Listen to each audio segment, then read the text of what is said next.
Olá, sejam mais uma vez bem-vindas e bem-vindos ao nosso canal Aliteração.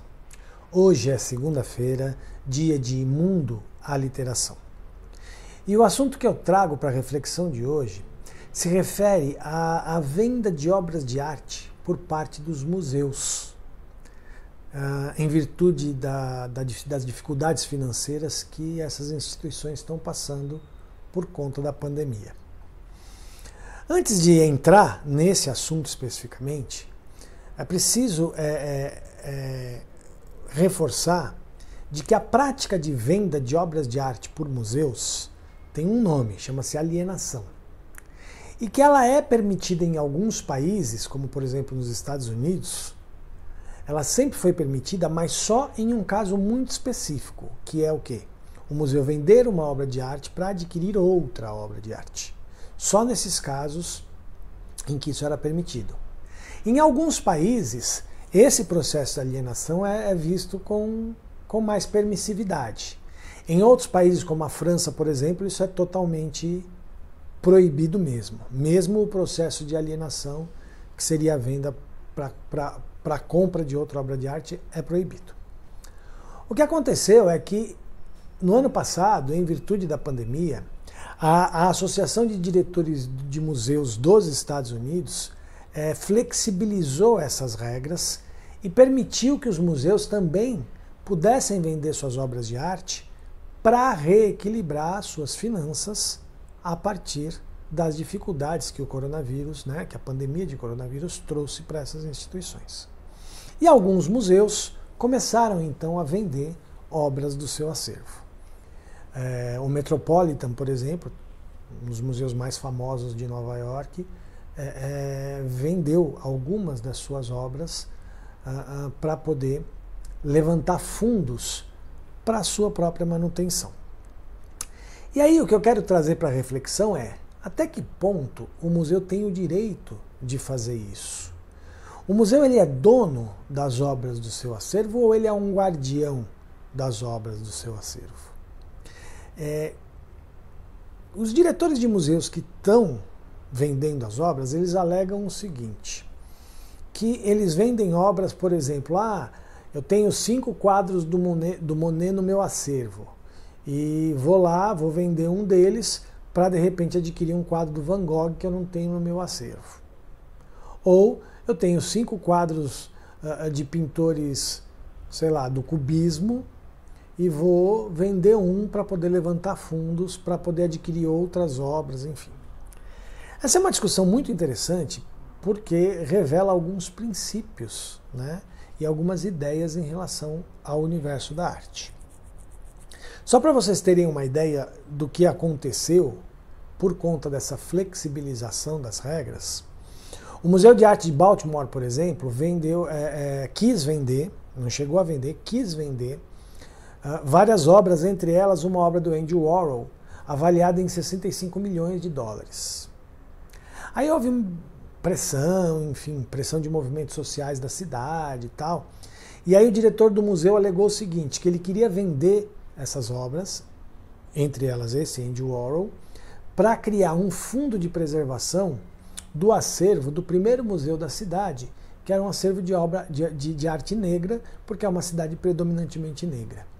E que também eles queriam diversificar o acervo comprando obras de artistas mulheres, de artistas das minorias, enfim. Essa foi a justificativa do diretor do museu para fazer esse fundo. E aí continuou pressão, tal, ele acabou desistindo da ideia de vender as obras e começou uma campanha de doação para fazer esse fundo. Já um outro museu, o Museu Everson, que fica em Syracuse, Nova York, vendeu, esse vendeu mesmo, uma obra do Pollock, no valor de 12 milhões de dólares. Só que tem um detalhe, o museu tinha recebido essa obra em doação. Então isso deu uma confusão danada, saiu uma coluna no The Wall Street Journal, por exemplo, dizendo que o museu vendeu a alma, traiu a confiança do público, porque recebeu a obra em doação e transformou ela numa mercadoria e vendeu. Enfim, é realmente um assunto polêmico, porque os museus, eles não são instituições privadas, né? Não estou dizendo que eles são instituições, todos os museus são instituições públicas diretamente, mas elas são instituições geralmente mantidas por fundações, ligadas a empresas ou por organizações sociais, enfim. Na verdade, os museus são instituições de interesse público.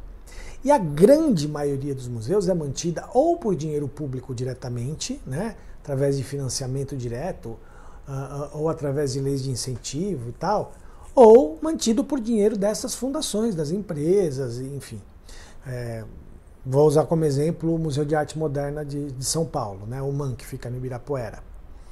Eu agora me afastei um pouco, mas até bem pouco tempo eu tinha um contato muito próximo com eles lá. E sei que eles faziam o plano de orçamento anual deles como um projeto que eles enviavam para a Lei Rouanet, conseguiam autorização de captação de recursos e conseguiam patrocínios. O Itaú patrocinava, deve patrocinar ainda, não sei, a Petrobras, enfim. Várias empresas, então, eram mantenedoras do Museu de Arte Moderna de São Paulo. E vários museus fazem isso, ou então através de fundações, né? A gente tem, por exemplo, o Espaço Expositivo do Itaú Cultural em São Paulo, é mantido pela Fundação Itaú Cultural, né? Então a gente sabe que empresas criam fundações para manter os museus. Então, assim, os museus são instituições de interesse público. Até que ponto eles têm o direito de vender o seu acervo, mesmo que seja para situações de emergência como essa, ou para renovar o seu acervo? Eu fico imaginando, por exemplo, se o Louvre quisesse vender a Mona Lisa. Se isso não causaria uma comoção mundial, né? Ou uma coisa até mais próxima da gente, se o Museu de Arte de São Paulo, se o MASP, resolvesse vender a obra Os Retirantes do Portinari, que faz parte do acervo do MASP. Será que isso seria legal? E aí é o questionamento. Há os dois lados, há quem defenda e há quem ataque, né? Quem critique essa medida.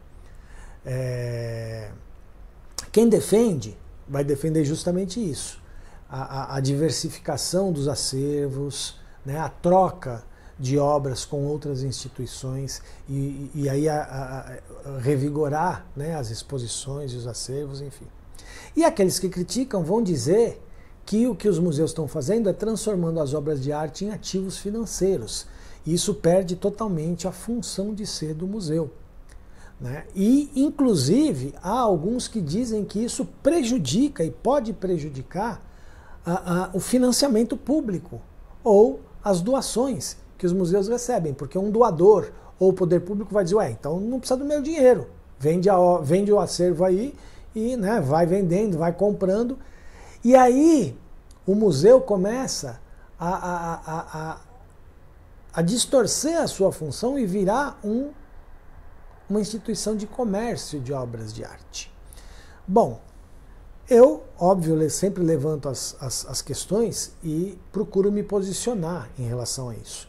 Não estou aqui para ser o detentor da razão, mas vou me posicionar.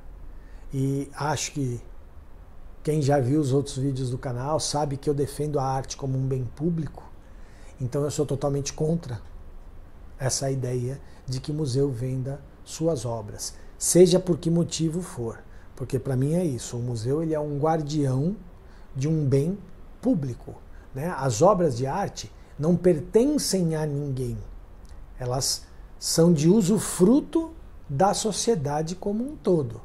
E o museu, ele é o guardião, a instituição que existe para guardar esse acervo e propiciar o acesso das pessoas a esse bem que é um bem público, né? Que não pertence a ninguém.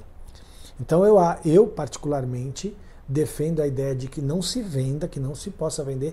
Ah, mas o financiamento público diminuiu por conta da pandemia, as doações estão mais difíceis. Então que a gente crie políticas públicas de incentivo aos museus, específicas durante a pandemia, que as empresas e os milionários e os bilionários, as próprias pessoas que vão comprar as obras de arte, doem o dinheiro, né? Doem o dinheiro para as instituições, para que essas obras possam continuar nos acervos dos museus, continuar sendo expostas, porque uma hora a pandemia vai passar e esses museus vão reabrir e as pessoas têm o direito a ter acesso a essas obras. Então essa é a minha posição em relação a esse assunto, tá? Eu queria saber o que cada uma e cada um de vocês acha disso. Quem concorda, quem discorda. Então coloquem aí nos comentários do vídeo os posicionamentos de vocês. Vamos abrir esse debate aí e levar esse debate para outras instâncias, né? E aí para isso eu peço mais uma vez a cada uma de vocês e a cada um de vocês que curtam o vídeo, compartilhem, comentem, se inscrevam no canal, visitem nosso blog, nossas redes sociais, enfim. Além de ampliar esse debate, ajudem a gente aí nessa empreitada que a gente está de poder ampliar o nosso público cada vez mais. Tá bom, gente? É isso. Até semana que vem. Tchau, tchau.